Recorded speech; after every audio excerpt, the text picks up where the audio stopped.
Fulgurant, impitoyable, sauvage, ainsi l'organisme le plus rapide jamais vu tue sa proie. Ce pauvre canard n'avait aucune chance. Armé de serres acérées, comme des poignards et d'un corps fait de purs muscles puissants, cet oiseau féroce atteint des vitesses fracassantes allant jusqu'à 320 km/h, déclenchant une attaque aérienne de frappe violente sur ses victimes sans défense, prises de panique. Capable de repérer sa cible à plus de 3 km et de fixer son regard assoiffé de sang sur elle, il frappe avec une précision chirurgicale et brutale, ne laissant derrière lui que carnage et destruction totale.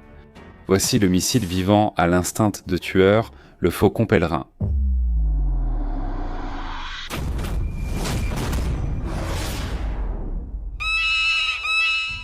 Au milieu du XXe siècle, le monde traverse le plus grand conflit de son histoire, la Seconde Guerre mondiale. Les forces alliées et de l'Axe déploient tous leurs moyens pour prendre l'avantage sur leur ennemi. La ressource la plus précieuse ici, c'est l'accès à l'information. À l'époque, les deux camps comptaient énormément sur les pigeons voyageurs pour transmettre des messages entre différentes mains des troupes, coordonner leurs mouvements et relayer des renseignements. Les avions de chasse transportaient une boîte de pigeons pour, en cas d'abattage derrière les lignes ennemies, envoyer un message de demande d'aide. Au départ, cette méthode a efficacement maintenu la communication entre les deux camps. Mais bientôt, les forces ont commencé à remarquer que le nombre de pigeons voyageurs atteignant leur destination avec succès devenait alarmant. C'était à cause du prédateur le plus rapide du monde. Les forces alliées, comme celles de l'Axe, ont toutes deux dressé des faucons pèlerins pour intercepter et tuer ces pigeons voyageurs avant qu'ils ne puissent transmettre des informations à l'ennemi. Bien qu'il ne soit pas clair quel camp a commencé à employer cette tactique en premier, la stratégie s'est révélée si efficace que le ministère britannique de l'air a finalement donné l'ordre d'éliminer ces faucons pour protéger leurs pigeons. De 1940 à 1946, environ 600 de ces oiseaux ont été tués, et de nombreux œufs et nids détruits pénétrant par les deux camps pour protéger leur communication. Cependant, ce n'était pas la seule fois où ces oiseaux féroces ont prouvé leur utilité dans la guerre. Il reste beaucoup à découvrir, mais nous verrons cela plus tard dans la vidéo. Présentons-les d'abord comme il se doit. Falco peregrinus, ou faucon pèlerin, aussi appelé faucon des canards, en Amérique du Nord, est un rapace de taille comparable à la corneille présent presque partout sur Terre, sauf au pôle et dans une grande partie de la Nouvelle-Zélande pour une raison inconnue. Rapace le plus répandu au monde, il s'adapte à de nombreux environnements, falaises de côtières, prairies, toundra, vallées et désormais aussi immeubles de grande hauteur. Son nom, en anglais comme en latin, signifie faucon errant. Un titre approprié, surtout pour ceux des populations nordiques qui migrent assez fréquemment. Rapace de taille moyenne, le faucon pèlerin impressionne par ses 33 à 58 cm de long et 74 à 120 cm d'envergure. Et bien que les mâles et les femelles arborent un plumage sombre et impressionnant avec des parties inférieures blanc-rouille, les femelles sont jusqu'à 30%, voire parfois 50% plus grandes que les mâles. Les mâles pèsent 340 à 990 grammes, les femelles 710 à 1500 granison. Même si c'est un oiseau vraiment magnifique et qu'il a même été considéré autrefois comme un symbole de royauté en raison de son apparence majestueuse, ce n'est sans pas vraiment son apparence saisissante qui est sa caractéristique la plus célèbre. Le faucon pèlerin est le plus rapide des animaux terrestres, atteignant des vitesses inégalées. Lors de sa fameuse piquée, une plongée aérienne abrupte, il grimpe à des hauteurs vertigineuses puis plonge à plus de 320 km/h, percutant sa proie avec une aile pour éviter de se blesser lors de l'impact. En 2005, l'un de ces missiles ailés a atteint 389 km/h.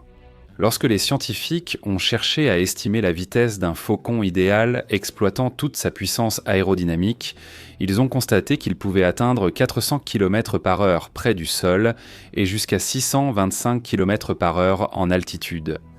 Donc il ne serait même pas surprenant qu'ils dépassent leurs records actuels un jour dans le futur.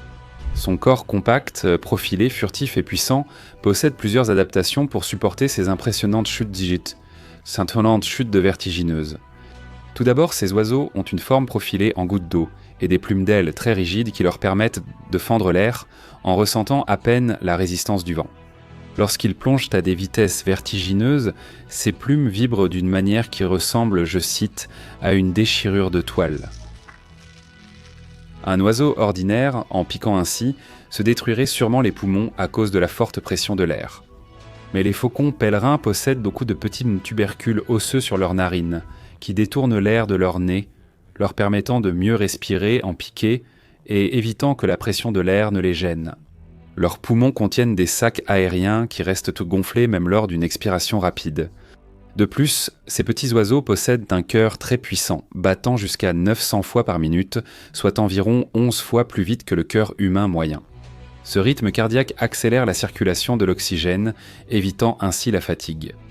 Leurs muscles de vol sont reliés à des ailes rigides et pointues qui s'ancrent à un bréchet robuste, leur donnant la force de produire une puissance de battement impressionnante et donc plus de vitesse, avec jusqu'à 4 battements d'ailes par seconde. Les faucons pèlerins ont une vertèbre coccygienne supplémentaire, offrant plus de surface pour fixer de puissants muscles, ce qui améliore mobilité et agilité de leur queue. Voler à ces vitesses folles menace non seulement leurs poumons, mais aussi leurs yeux à cause de la pression de l'air extrême. Pour gérer cela, ces oiseaux possèdent une troisième paupière transparente appelée membrane nictitante qui protège leurs yeux du flux d'air tout en répartissant les larmes et en éliminant les débris sans altérer leur vision. Leurs larmes épaisses comme du sirop d'érable empêchent leurs yeux de se dessécher. Ces yeux reperdant leur proie à plus de 3 km.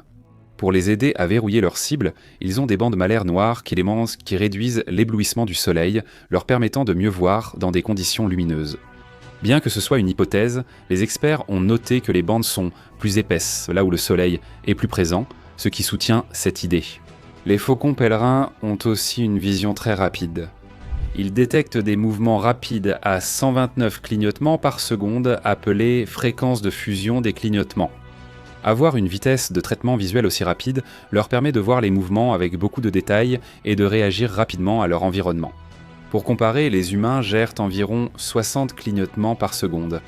Ainsi, non seulement les faucons pèlerins peuvent donc repérer leur proie de très loin, mais ils peuvent aussi les suivre sans effort lorsqu'elles bougent et effectuer des attaques précises lors de leur plongeon à grande vitesse. Comme les mouches domestiques perçoivent le monde au ralenti, mais elles sont encore plus rapides, avec près de 270 clignotements par seconde. En plus de tout le reste, lorsque ces faucons effectuent des plongeons à grande vitesse, la force gravitationnelle, appelée force G, entre en jeu de façon intense. Une pression trop forte peut perturber l'apport sanguin aux yeux, causant la cécité et d'autres problèmes. Les pilotes de chasse supportent des forces de 8 à 9 G, soit le double de la tolérance d'un humain moyen. Mais les faucons pèlerins sont dans une toute autre catégorie. Ces prédateurs féroces peuvent supporter une force ahurissante de 25 G, soit 25 fois la pression de la gravité qui s'abat sur eux, tout en restant pleinement conscients et capables d'utiliser leur vision à son maximum. Leur chasse brutale débute souvent dans de vastes espaces ouverts, au-dessus de l'eau, des marais, des vallées, des champs ou de la toundra, en cherchant des proies, depuis un perchoir élevé ou en patrouillant dans le ciel. Cet oiseau mortel fixe un pigeon qui sait être en danger. Le pigeon paniqué tente de fuir, tandis que le faucon évalue calmement ses options. Il choisit d'abord une poursuite classique en plein vol. Le pigeon, cependant, est vraiment rapide, et le faucon le rate de justesse lors de la première attaque, passant terriblement près. Puis il utilise sa technique signature, le piqué. Il vole à l'envers, en plein vol comme un avion de chasse, rentre ses pattes et replie ses ailes et sa queue. La plongée débute lentement, puis devient une chute libre à grande vitesse. Le faucon percute alors la colombe en plein vol, la saisissant avec ses serres mortelles. Parfois, l'impact seul suffit à tuer ou à étourdir la proie. Si elle bouge encore, le faucon l'attrape en vol. Si la proie était trop lourde, ce chasseur implacable la laisse tomber après l'avoir tuée et festoie au sol. Lors de ces affrontements violents, son bec supérieur cranté entre également en jeu. Lorsqu'il frappe sa proie, il peut sectionner la moelle épinière au cou, mettant aussitôt fin à sa vie par une mise à mort brutale et calculée. En plus des pigeons, ces prédateurs redoutables mangent presque tout ce qu'ils peuvent capturer avec leur corps compact et mortel. Pigeons, oiseaux aquatiques, gibiers à plumes, canards, oies, perroquets, faucons plus petits, hiboux, grues. Ils attaquent parfois d'autres faucons pèlerins. On estime qu'ils se nourrissent d'environ 1500 à 2000 espèces d'oiseaux, ce qui représente environ 1/5 des espèces d'oiseaux dans le monde. Mais leur appétit féroce ne s'arrête pas. Ces tueurs s'en prennent aussi aux mammifères et reptiles comme souris, campagnols, chauves-souris, lemmings, martres, serpents, et peuvent même abattre des renards roux. Ils ne sont pas difficiles concernant leur alimentation. Les poissons représentent aussi une bonne part de leur menu. Cette brutalité s'étend aussi au-delà des terrains de chasse. Lorsqu'il s'agit de défendre leur nid, ces oiseaux ne plaisantent pas. Ils riposteront férocement contre les intrus, qu'il s'agisse de plus grands oiseaux, de grands félins ou même d'humains. Cet agent de la faune venait de saisir les œufs d'une fauconne pèlerine pour un projet de conservation, ce qui ne plaît évidemment pas à la mère. Elle plonge sur lui à plusieurs reprises, poussant des cris furieux pour avertir que son nid est interdit d'accès. Aucun cas connu n'existe où ces oiseaux ont tué un humain, mais ils peuvent infliger de graves blessures si on les provoque trop. Au-delà de leur nature sauvage, les faucons pèlerins sont liés aux humains depuis plus de 3000 ans. Le faucon pèlerin est un oiseau de fauconnerie très admiré et il a d'abord été dressé par des nomades en Asie centrale.